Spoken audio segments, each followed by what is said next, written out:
There's documentaries about it. I'll try to find one and leave it in the description for you. You know, we all know Fat, Sick, and Nearly Dead. That's one of them. That's very popular. Okay. So if I'd have done that, that would have been fine. But to go on a water fast and my body was already sick and I didn't know that I was diabetic. From what I was told, diabetics need to eat, and they need to eat all the time. They need to make sure they ate. You know, they can't just go around not eating. You know, that doesn't work. So, and so, yeah, like I said, I had this one episode before I became vegetarian called, and I was told, hey, go get a cheeseburger from McDonald's. Got the cheeseburger, wolfed it down, and I felt better. I wasn't weak or jittery. You know, I was shaking and all this stuff. And that's what was happening to me when I was on that fast. So when I took myself off the fast, I knew I was sick. I knew something was in my body, but I didn't quite understand what it was. But as days went by, I caught on to what it was. I believe that God revealed in my spirit, said, go eat some garlic. And when I knew to eat the garlic, I know some of the things that garlic does, and it lowers blood sugar. So I ate garlic. And then I had to eat it again for a couple days, and man, that thing fought me, because I would get up every day. I want y'all to understand what was going on. For one, I had to be on a salad thing. I moved myself to the salad diet. I was eating, you know, in the beginning 70% raw, but then I moved myself to the salad thing, because where I was just having salads every day at one point, I told you guys, and I did that for about 2 weeks straight. That's when that thing, it really got kicked out of my body at that point. But it took me, you guys, between December and January. I didn't feel better until somewhere between February 1st and the 3rd. Okay? And then I was able to exercise. And the reason I'm telling you this is because when I was doing my stair climbing in the house, I could only do so much, and then I had to stop. So by God's grace, through my eating, I lost all of that weight wherever I was, maybe 273 or 283. Somewhere between 10 and 20 pounds I gained when I came home. So, yeah. Somewhere between 273 and 283. And when I weighed myself, I was like 240 last week. Okay? So, yeah. God is good. And I fought it. I wasn't going to go to man. I wanted God to heal me. I trust God with my life. And if it's meant for me to die, then it's meant for me to die. That's the way it is. But I'm not going to let any other physician other than the great physician put their hands on me. I just don't believe in it. Everything that I have, you know, even with the skin surgery, I'm not letting them take my skin off. This is just something I'm going to have to live with, because in my spirit says, do not let them touch you. Do not let them touch you. And I'm not doing it. The last time a doctor put their hands on me, and people, they think it's amazing, you know, but it was when my daughter was born, you know, and she's 17 years old. So they don't touch me. I'll let them take and fix a dislocated bone.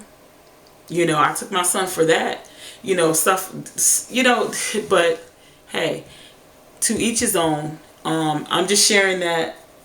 But nobody knows what I'm going through. My mother and her illnesses all stem behind doctors and, you know, what they put in your head.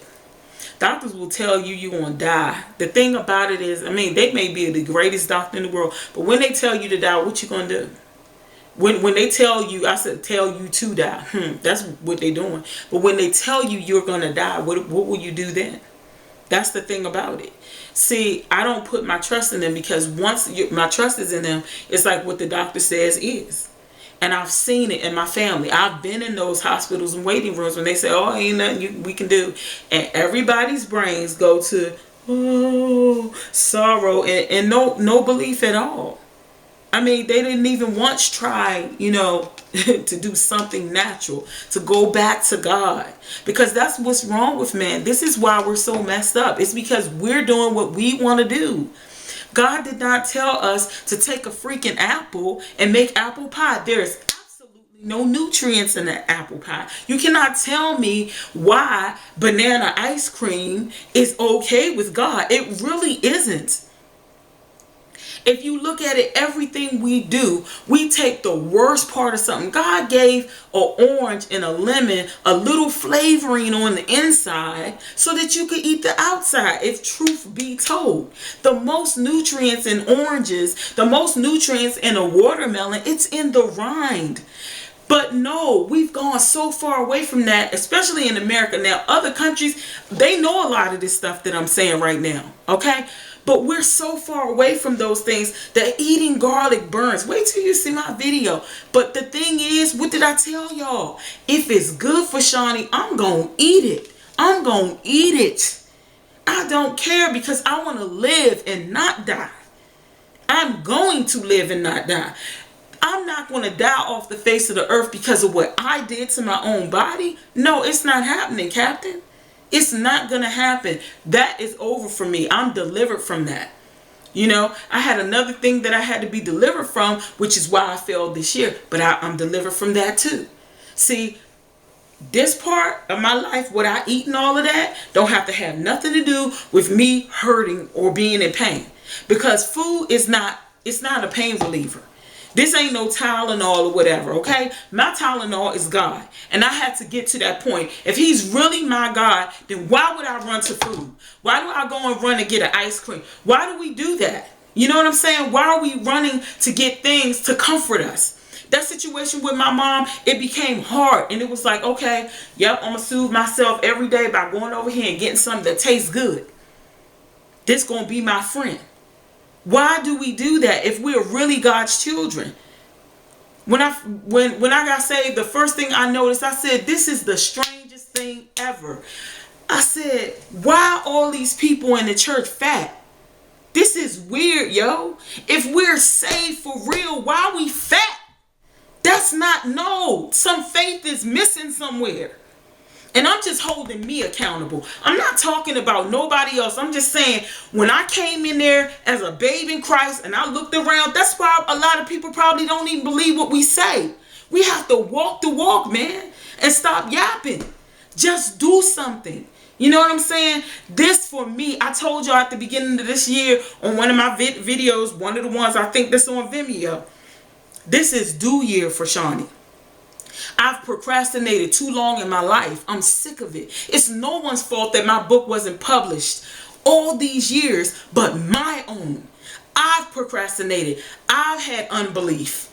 If I was faithful, then I would have just wrote it and did what he said do. If I had enough faith, then I would have just ran to God whenever I had trouble and not to the world. They can't solve my problems. They can't solve your problems. We may as well forget that. Look at the world. Look at it right now. He about to blow this joint up. We live in Sodom and Gomorrah right now, for real.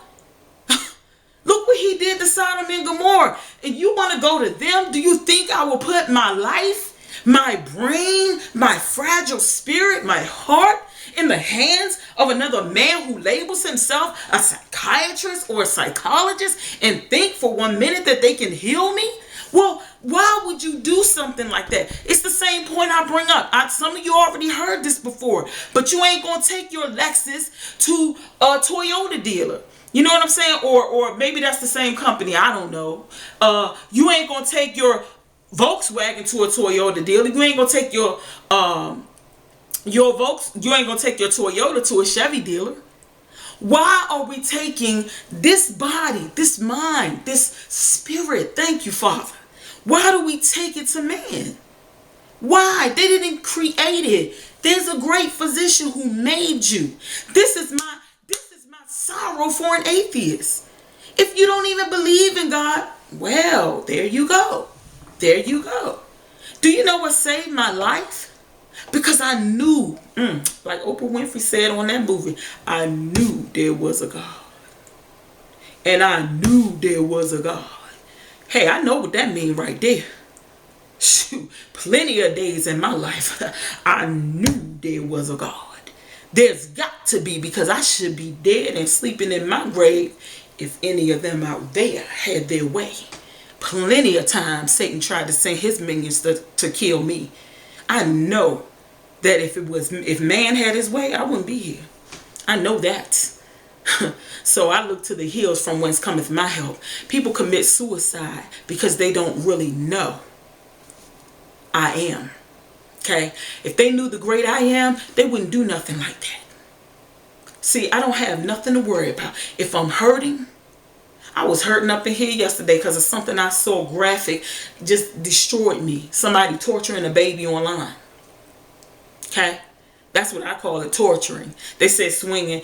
You torturing a brand new infant baby. You swinging it around. Okay? So I was so upset because I can't take things like that, you know. And I was sitting here and you know what I did? I ran to God. I didn't go to man. No, I went to prayer. Man can't fix me. I didn't go to the refrigerator. That's not going to do anything. I ran to God. You know what I'm saying? So I'm just saying, you know, I'm not trying to push my faith on anyone. I'm just telling you what works for me. Just like if I came to one of you, you would say, oh, Chauny, here's my card to the psychiatrist that I trust. I'm telling you the one that I trust. Okay? And for those of us who are saved, once again, if we saved, then man, why we fat? It ain't working. It just don't, it's not clicking. And one of the reasons that, and I'm gonna tell y'all something, let me make this real clear. One of the reasons that Chauny never wanted to come out and do God's will in her life for these 16 years that I received this prophecy years ago for myself and from several other sisters of what I was going to do. Saw it clear as day. Me standing up. Whew, when I said I get, you know, nervous. Standing up in front of a bunch of people talking. And that's something that you don't just get this one to do. Because I don't like that kind of thing. I'm behind the camera now. It's easy for me to do this. Look at it and chicken out and don't want to upload it if I want to. You know what I mean? It's easier. But I was standing in front of them people. And the reason why I never did, because I said I need to lose weight first. And let me tell you why. It wasn't self-esteem. It's because I always felt like, how can I stand up and tell somebody anything if I'm walking around fat, like with a whole bunch of weight on me? It just didn't make sense to me. And now I comprehend why it didn't make any sense to me. You see what I'm saying? How could I tell you to be successful if I'm not successful? Now I'm walking in success every single day. You guys see me. You see what I'm doing. Okay? But if I'm not walking in success, how would I tell you to be successful? How would you believe anything that I had to say? That's why I never wanted to get up and do nothing. Because I never really wanted this badly to be free from overeating. It's just food. It's fuel. And in our country, it has been made into something else. McDonald's, all these flavors and all this stuff. Like, man, it's not even supposed to be that. It's just fuel. And that's why I'm eating this. Because I look at it, this is just fuel. I just need to put this in my body so that my engine can keep going. You know what I mean? I mean, it can be something blue like my laundry detergent, or yellow like my dishwashing liquid over there. You know what I'm saying? It could be any of those things because it's just fuel. You know what I mean? I mean, if it wasn't toxic, I'm just saying, we should be able to eat this with no problem. But we're saying, oh, how does it taste? Let me taste that. See, that's not in my mind no more. If it's for me, if it's good for me, for some reason it just started tasting good to me because I just want to be healthy, you know. And so that's how it was so easy for me to become a vegetarian in 2008. That's how it's easy for me to just, like, whatever I find out that's good, I just do it. And I've been that way since I was young, actually. Man, when I stopped eating red meat and stuff like that, I heard something on the news and I was a teenager. And, you know, one of my parents was like, what's wrong with you? You freaking out. You know, like, why do you freak out you can't listen to everything you hear on the news. And I just shut up, kept silent, because you weren't going to get me to put another piece of red meat in my mouth. Because of what, it was something that I heard. I can't remember what it was, but it really helped me, because years later, come to find out that beef is just as bad as pork. And so that was a great thing. I wasn't eating pork, and then I wasn't eating beef early. You see what I'm saying? So it's like step by step, God just took me off of a lot of different things, because I'm not the one to hear that something is wrong and to continue forward in it. I don't want it, you know. Yeah, I could go into a whole bunch of different stuff, because I was about to say something else, but a bunch of different examples of that. But yeah, so anyway, I went all over the place in this video, but I do pray that, you know, everything that I said was helpful to someone, because everything I said was pertinent, and it is very relevant for, you know, our situations. So yeah, I intended to just talk about one thing very briefly, and, you know, but it didn't happen that way. God's will be done, you know. So anyway, guys, thank you so much for keeping up with me. I will continue to keep up with you guys. Again, don't forget to check out Vimeo. Thumbs up and subscribe to me over here. And if you have a Vimeo account, subscribe over there. If not, it's okay. I don't want to pressure anybody to do anything that they don't want to do, but at least go over and check the videos out. I don't believe you have to have an account just to view the videos, okay? All right, I love you all. And stay tuned.